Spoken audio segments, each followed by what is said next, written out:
Untuk layanan terapi ruqyah, bekam, dan gura, serta herbal sunnah, silakan menghubungi nomor 089 74 57 5817 melalui chat WhatsApp.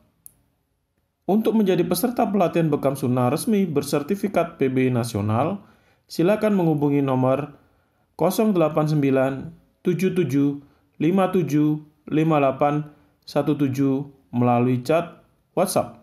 Selamat menikmati.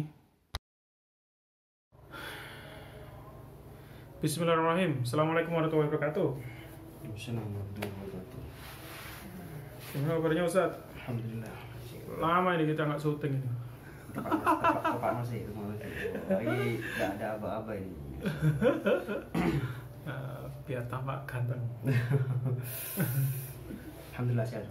Alhamdulillah sehat. Keluarga gimana kabar? Alhamdulillah. Alhamdulillah. Sehat. Lama kita ya. Sebulan mungkin ya. 3 minggu nih. 3 minggu. Ya anggap gitu lah. Iya.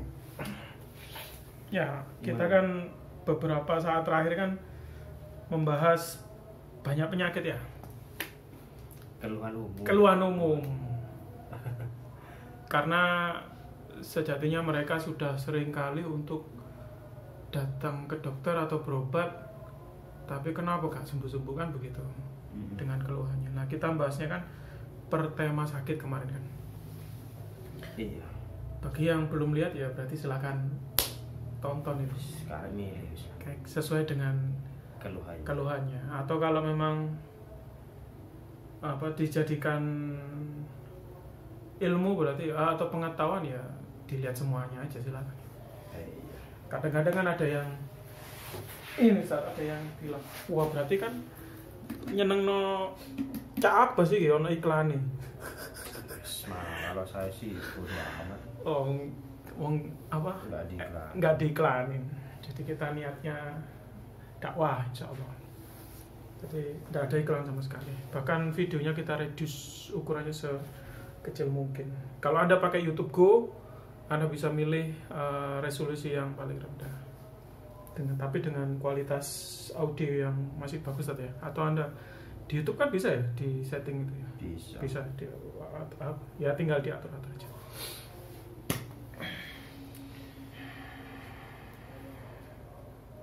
Tema kali ini adalah yang banyak dikeluhkan orang. Ngeluh, bukan ngeluh ya, tanpa halo ya. Karena kalau ada hanya beda lagi nanti bahasanya. Ngeluh, sakit kepala.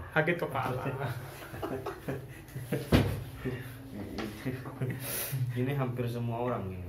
Ngeluh. Hampir semua orang. Bukan mengeluh ya, ngeluh. Sirahe loro bahasa kasar ya, atau sakit kepala bahasa Indonesia. Hampir semua banyak. Mayoritas keluhan mesti sakit kepala, pusing. Itu umumnya ada itu. Tapi kan dewasa pasti tidak ada itu. Dewasa pasti ada. Kalau anak-anak nggak ada. Kok bisa? Nah, ini kan unik nih. Uniknya kan di situ kan. Kenapa kok dewasa? Kenapa bukan anak-anak? Ya. Jadi bismillahirrahmanirrahim ya. Jadi keluhan itu pusing terutama ya. Itu terjadi karena kita itu ada beban pikiran yang utama yang melebihi batas kita. Batas kemampuan. Yang melebihi batas kemampuan kita yang bukan otak pikir. Kemampuan otak kita yang tidak ya artinya beban yang lebih di situ. Berlebihan. Dan itu pusing sendiri itu beban pada pikiran kita terutama. Ini kan unik kan. Ini orang banyak pusing, migrain kah atau vertigo. Ini kan arahnya dewasa. Orang tua. Nggak mungkin anak-anak yang masih kelas 5 pusing ya. Habis itu SD, TK 5 tahun. Karena pusing ngerjain PR. Enggak, juga sih. Saya pusing ibu ngajar. Orang tua yang ngerjain PR. Work from home. Sekolah online. Tapi anak-anak itu kalau kita review itu nggak ada yang pusing gitu. Kenapa tuh? Ya karena memang ya udah, kalau memang ini bukan polisi saya, udah dia cuek aja ya. Dunianya main-main atau lagi mereka masih asik dengan apa ya, permainan begitu? Kalau menurut saya sih mereka nggak terlalu gitu loh. Nggak ngoyo. Bisa jadi nggak ngoyo. Berarti nggak ngoyo gitu loh. Nek wae maem sudah. Waktunya makan, waktunya main. Belajar. Sudah ada jadwalnya, misalkan orang tuanya ngasih jadwal, iya. Tinggal mematuhi saja. Iya, betul. Disuruh ini ya jalan doang. Suruh sholat, jalan. Ngaji, jalan. Dimarahin, diem. Udah selesai, enggak ngeroweng. Enggak.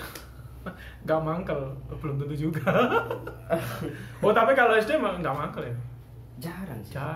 Semangkel itu mulai SMP, SMA. SMP. Ya 10 ke atas lah. 10 tahun ke atas. Mulai paham tentang perasaan. Ya. Itu kenapa tuh? Sekarang kita coba lihat kan, berarti kenapa anak-anak kecil relatif tidak ada masalah. Betul. Tidak ada keluhan pusing. Sedangkan orang yang dewasa lebih dari 10 tahun, 11 tahun atau lebih dari usia SD mulailah pusing. Ya itu tadi kan menurut saya pribadi ya karena ya itu bukan porsinya diambil gitu loh, dihandle gitu loh. Jadi ini porsi kita sekilo ya kan, kita ngambil 2 kilo, ya udah akan terjadi penyebab itu nanti. Beban itu yang saya ketahui sih.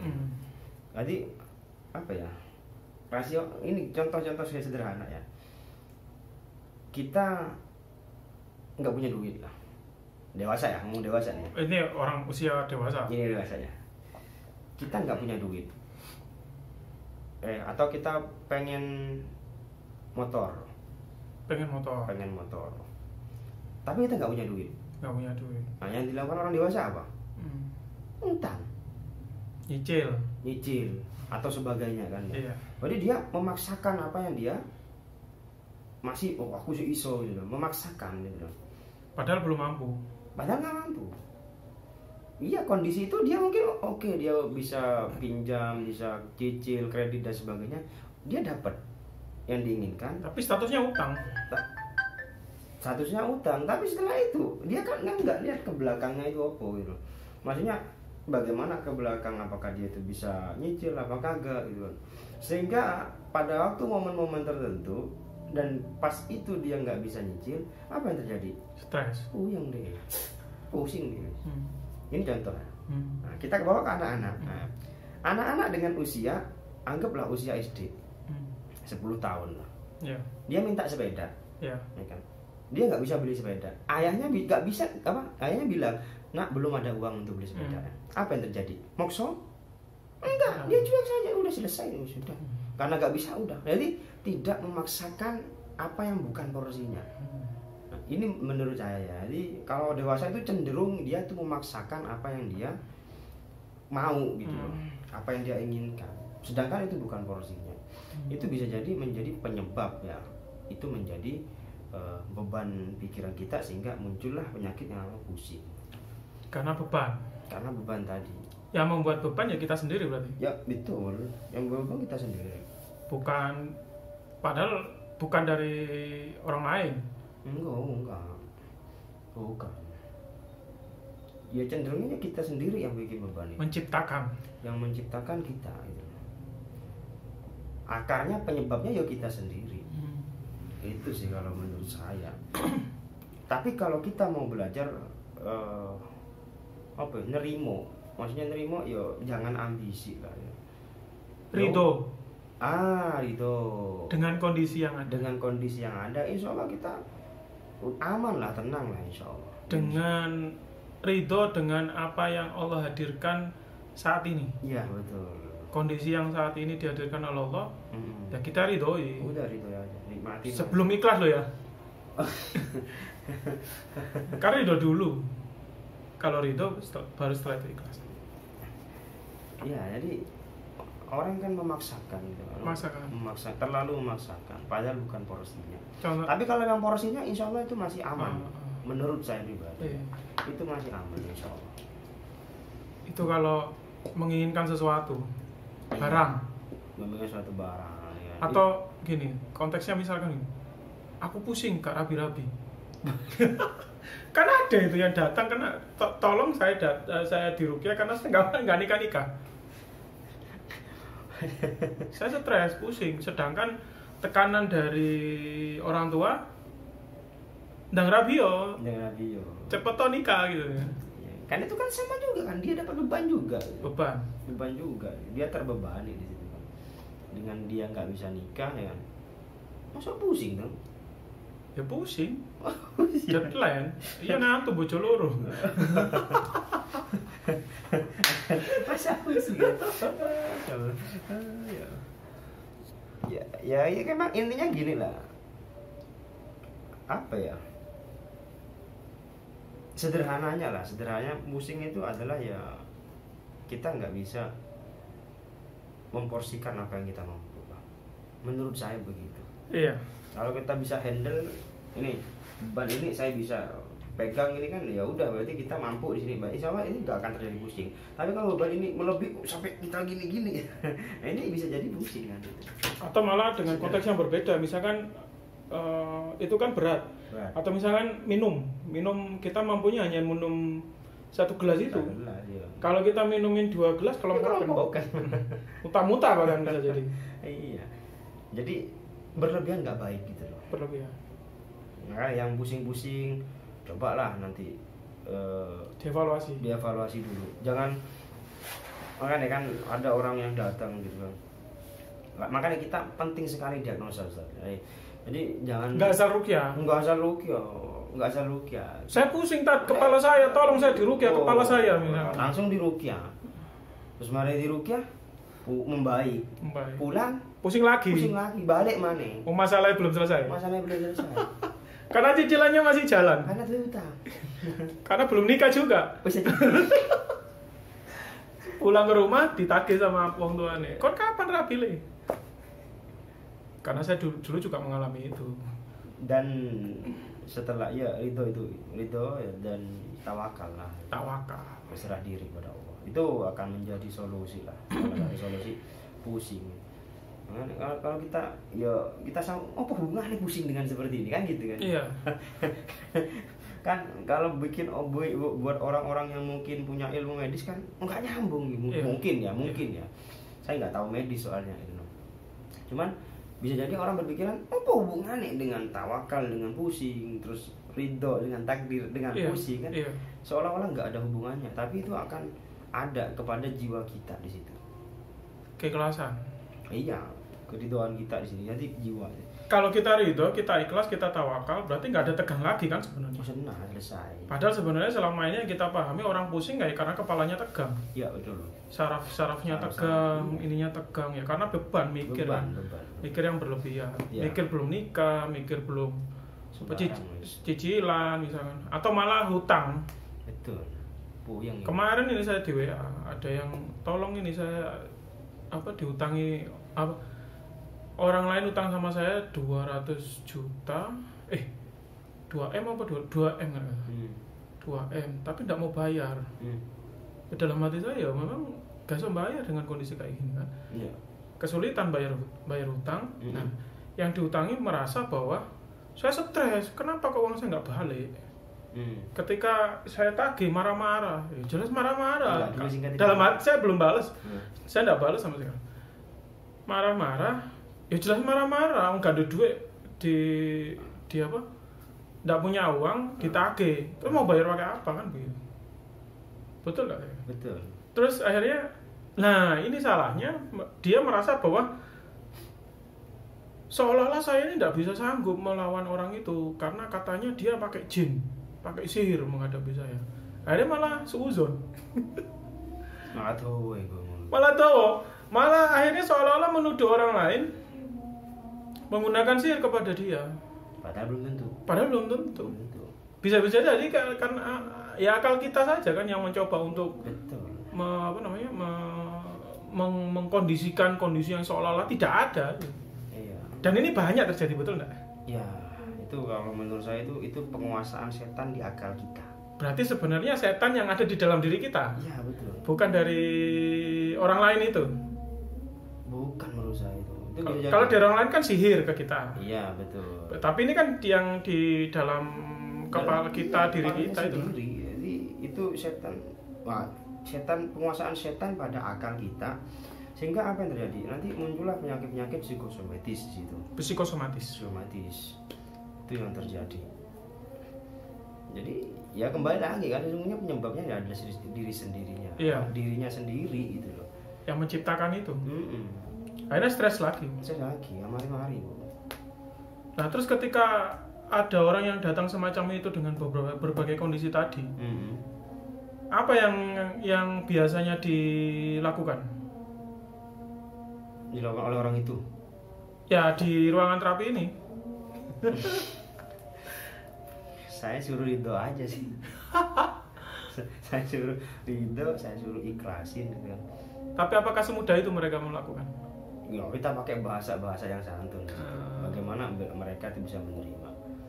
Kan kemarin kan kita pernah bahas belum ya, kanker dari vonis dokter stadium 4 ya. Terus habis itu nyampe ke sini ngap-ngapan begitu, ya, pengapannya. Terus habis itu dia mangkel ternyata kan. Penyebabnya? Ya, dia mangkelnya kepada kontraktor. Teman? Bukan, dia punya aset di Surabaya, dijual semuanya, pengen pindah di Malang, ngumpul sama anak. Oh iya. Nah, di Malang dia udah semuanya aset dijual habis, dia ngontrak dulu ya kan. Terus habis itu dia uang yang dijual dibangunin aset, rumah, dibangunin ke kontraktor. Nih titipin nih sekian ratus juta, 200 juta kayaknya. Tahun berapa dulu kan ya. Ternyata kabur kontraktornya. Dibawa lari. Woi, loro hati. Sakit hati, gak mari-mari. Akhirnya sakitnya itu di kanker paru-paru. Kanker paru-paru ngomongnya stadium 4. Dokter bilang stadium 4. Artinya habis parah ya? Parah. 4 kan parah ya? Parah banget itu. Saya ngomong aja. Belum tentu. Saya ademin belum tentu. Ternyata setelah kita korek ketemu deh mangkel penyebabnya. Dia sakit hati masalah itu. Terus saat diruqyah? Enggak langsung kita ruqyah, kita sadarin dulu bagaimana dia menerima 200 juta itu hilang gitu loh. Disedekain. Ya apa ya Rani, dia itu bisa menerima itu. Merubah pola pikirnya, mindsetnya. Dari hutang menjadi sedekah. Dari piutang menjadi sedekah. Ya ayo piutang ya namanya. Iya piutang kan. Meminjamkan uang ke orang lain kan piutang. Bukan meminjamkan, dia kan mau bangun rumah, ditipu itu. Oh, penipuan. Ketipu. Kontraktornya kabur. Terus akhirnya dirubah ke konsep sedekah. Saya enggak, saya bilang aja itu bisa jadi yang pertama bisa jadi bukan rezeki ibu. Kenapa? Bukan rezekinya ibu. Oh. Kalau memang nanti itu rezeki ibu, Allah kan tetap akan kembalikan. Iya. Kalau memang itu bukan rezekinya ya udah. Bisa jadi itu persucian harta ibu di situ. Tapi kalau jenengan bisa ridho itu, ikhlas itu, Allah akan melipat-lipatkan itu. Akan balas akan datangkan berlipat-lipat nanti. Seperti itu. Pusing, stres sebenarnya. Iya. Jadi dari wajahnya meremut dengan sakit ya. Terus habis itu gitu ya Ustaz. Iya betul juga ya. Sekarang begini, ibu mikirin ini berapa puluh tahun, nanti kejadian itu udah lama itu loh. Dengan kejadian ini, ibu mikirin gini, kira-kira balik nggak duitnya? Enggak balik. Ibu mau usut ini ke polisi, apa? Bisa nggak? Mudah nggak? Ribet. Bayar duit lagi nanti. Iya. Bayar proses. Bahkan mungkin pengadilan ya pengacara. Pokok intinya ribet gitu loh. Padahal hanya sekedar mencari pengakuan dia menang. Iya. Nyari pengakuan itu aja. Cuman kita bahas sampaikan pelan-pelan bagaimana sampai beliau endingnya adalah menerima. Maksudnya menerima.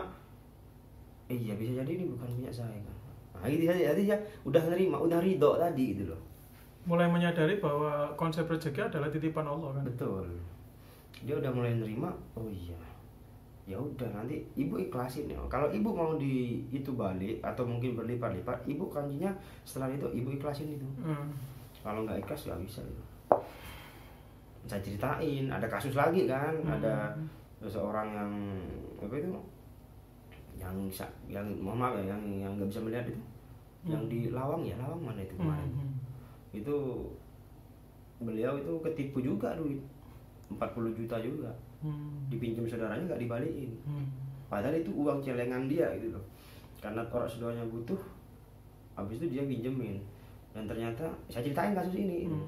Dan beliau udah dia puyeng, kenapa nggak dikembalikan, kenapa ini? Apa yang terjadi? Nggak ada perubahan. Tapi ketika beliau itu sadar akan kejadian, oh iya bisa jadi ini bukan rezeki saya. Ternyata dia ikhlasin tuh, beliau tuh ikhlasin yang 40 juta dipinjam itu, yaudah wis kalau mau bayar kalau nggak mau bayar ya silahkan, sudah selesai. Aku gak upload diku gitu. Disedekain. Saya nggak berat itu sudah. Kalau mau bayar nanti saya terima gitu kan. Tapi kalau memang yang nggak mau bayar ya wis sih, ya mana gitu kan. Udah dia ridho dengan jalan apa yang terjadi, bisnisnya berlipat-lipat gitu. Diganti Allah berlipat-lipat dari jalur yang lain. Betul. Jadi bisnisnya itu bisa berlipat-lipat dan dia akui sendiri, saya begitu sadar. Masya Allah, ini kan saya juga belajar juga gitu. Banyak itu. Saya sampaikan, oh gitu ya Ustaz, ibu harus bisa. Tapi gini dia kayaknya kan nyesel kan dia mangkel 200 juta. Masya Allah ya. 200 juta itu gede. Lumayan. Wah, saya belum punya duit segitu. Ya alhamdulillah beliau bisa nerima, ya mungkin itu hidayah dari Allah. Akhirnya ya udah ya. Dia udah bisa, pas waktu itu dia bisa ngiklasin ya kan. Pas di rukyah itu kan muntah dia itu. Reaksi kan? Reaksi, terus habis itu dia senang banget kan. Wah enak sekali Ustaz. Yang hari-hari melaku mulai itu melaku dewi sudah. Jadi pulang jalan sendiri datang di Bopong itu. Padahal datangnya di Bopong. Di bangku sama suaminya itu. Gara-gara mangkel. Stres mangkel. Iya betul. Oh yang ini, yang Kenaro itu, daerah-daerah Kenaro itu. Aduh kurang tahu. Iya betul. Kurang tahu saya itu. Intinya ya itulah, jangan belajar ridho, belajar jangan ambisi. Ya kita boleh punya planning gitu loh. Kalau saya pribadi ya, kita boleh punya planning, kita boleh punya rencana, kita boleh punya mimpi, tapi enggak juga kita harus gitu loh. Karena kita juga harus bisa menyiapkan diri bahwa bisa jadi rencana kita itu gagal. Bisa jadi, sangat bisa. Dan Allah lah yang meridhoi berhasil tidaknya planning kita kan. Iya betul. Kita boleh planning ada, rencana ada, impian ada, tapi nggak bisa kita harus gitu loh. Harus aku sudah jadi dokter contoh ya. Saya beli gak jamin juga gitu loh. Ya sama saya dulu kan pengen jadi dokter tuh. Iya, dulu kan masih UMPT tesnya. Ternyata cara Allah memutuskan keinginan saya adalah dengan cara saya ditabrak motor. Terus 2 minggu sebelum tes UMPT. Sehingga tempurung tangan saya ini retak dan bengkak, sehingga tidak bisa memegang pensil maupun bolpen. Nulisnya tidak bisa. Bahkan akhirnya dulu kan jawaban kan diundur-undur sampai saya ya, yang lembar jawaban di bulat-bulat itu kan itu. Pakai pensil 2B itu kan harus ada benar-benar hitam kan, dengan tekanan juga ya. Jadi sampai akhirnya hari tes UMPT itu tetap ikut, memaksakan diri untuk ikut. Jadi ketika mengerjakan soal, otak ini ngerti kan loh, ini kok arahnya ini, cara ngitungnya gini. Tapi tangannya nggak bisa kerja sama karena lemah, karena bengkak, gerak cepat sakit. Tapi dipaksa untuk ikut. Akhirnya kan dulu tes 2 hari ya, hari pertama, hari kedua saya dulu tes IPA. Terus akhirnya hari kedua saya keluar, kayaknya Brawijaya. Bener, karena saya pengennya masuk ke kedokteran UNER kan pertama, kedua di Brawijaya. Akhirnya ketika pengumuman keluar ya Brawijaya. Ya dari situ akhirnya ya mengikhlaskan, ya sudah, berarti kan kita nggak bisa masuk ke ranah kedokteran fisik kan gitu.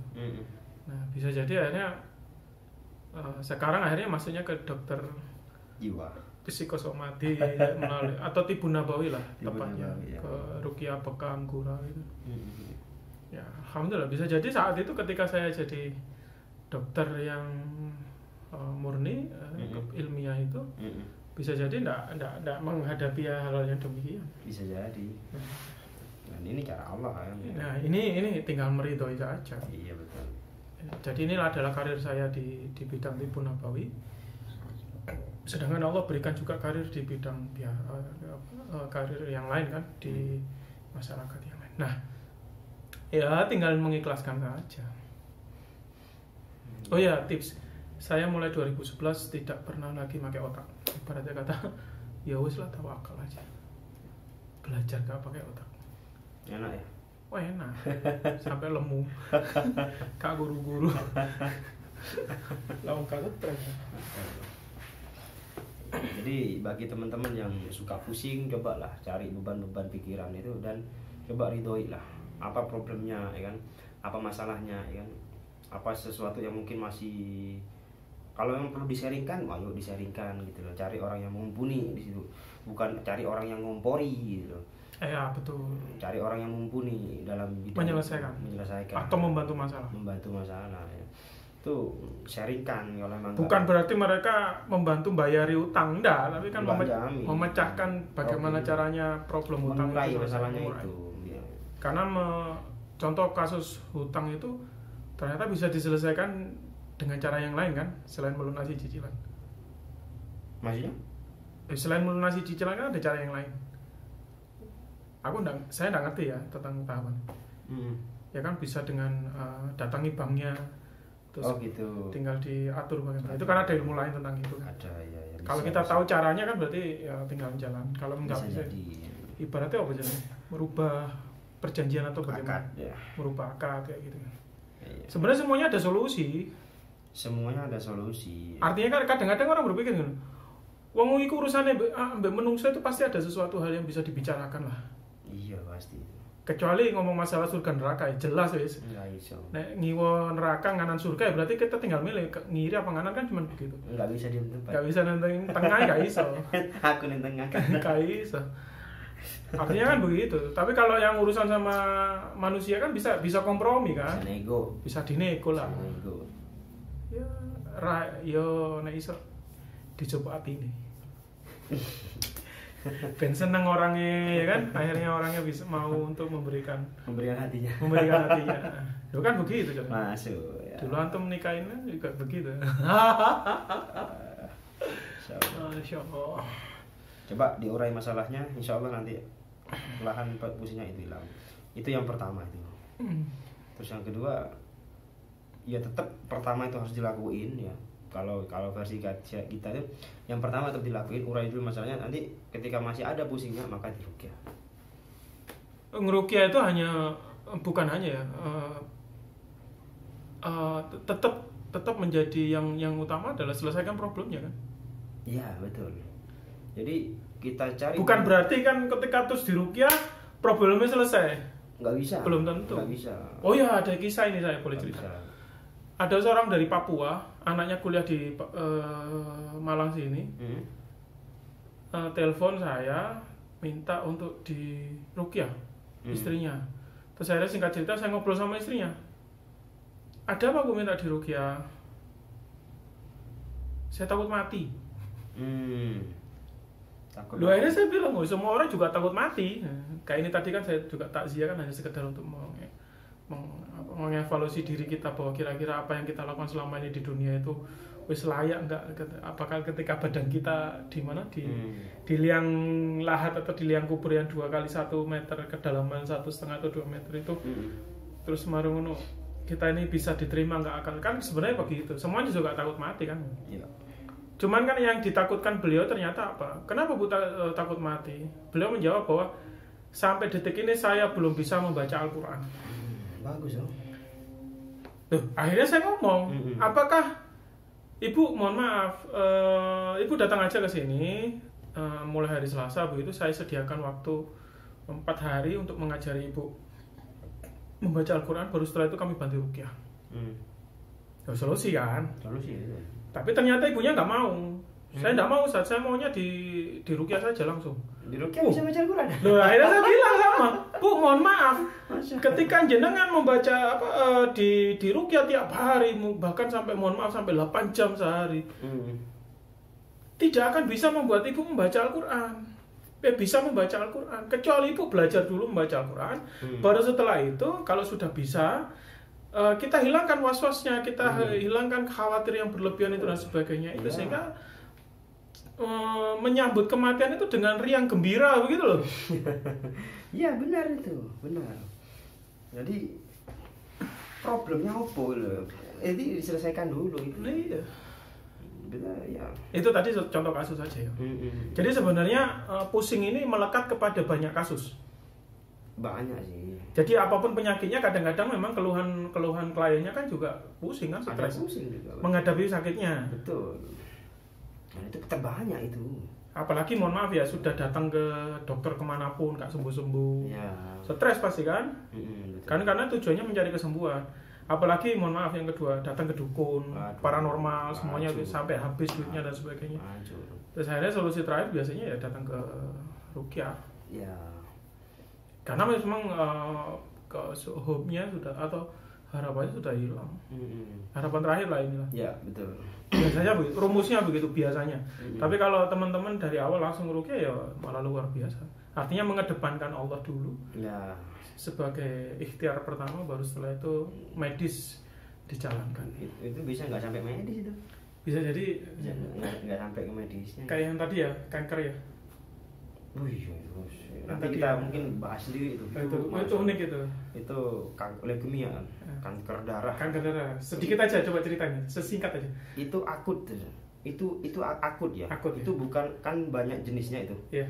Jadi untuk kasus anak 5 tahun itu yang 5 tahun sudah leukemia. Leukemia ya kan. Jadi anak itu dengan kasus begitu, ini bukan leukemia yang standar.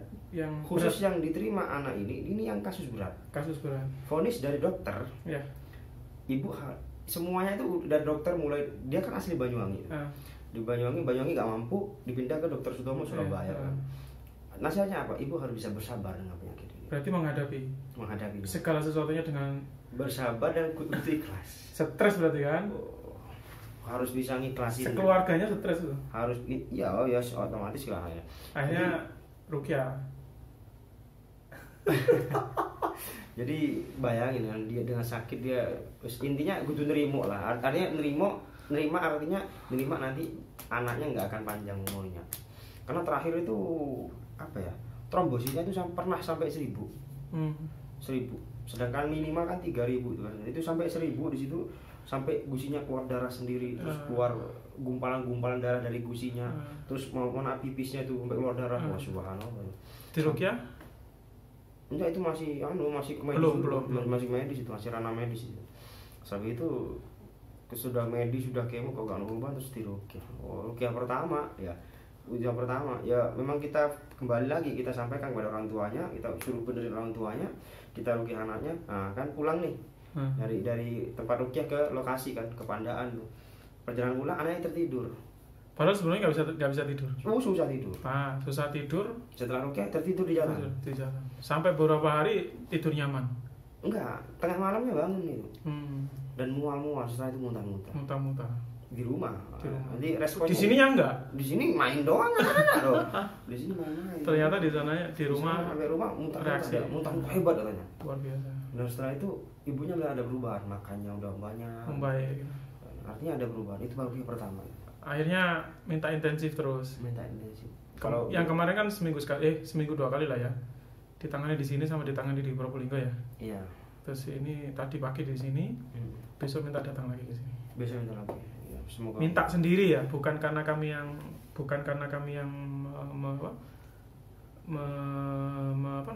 menyuruh. Karena ada kondisi yang membaik, akhirnya dilakukan. Nah ini akhirnya nanti kita bahas dengan tema sendiri ya. Luar biasa itu. Baik, intinya kesimpulannya adalah ojo mikir. Nah, maksudnya begini ya, tawakal. Ridho, ikhlas, tawakal. Ya, meridhoi kondisi, terus ikhlas dengan apa yang ada, terus tawakal kepada Allah. Serahkan semuanya kepada Allah. Intinya begitu. Artinya apa, segala sesuatunya itu milik Allah semuanya. Ya, coba kan mikir. Jangan sampai apa Ustaz, melebihi beban, melebihi batas kemampuannya sendiri. Itu melebihi. Karena batas. Allah tidak pernah memberi masalah melebihi batasnya. Kemampuan manusia. Itu Al-Qur'an itu. La yukallifullahu nafsan illa wus'aha. Jadi jangan, Allah nggak beri beban gitu. Kenapa kita cari beban sendiri? Nah, makanya ojo ngurusi urusane wong. Oh. Wes itu aja. Barakallahu fikum. Assalamualaikum warahmatullahi wabarakatuh. Assalamualaikum warahmatullahi wabarakatuh. Closing yang baik.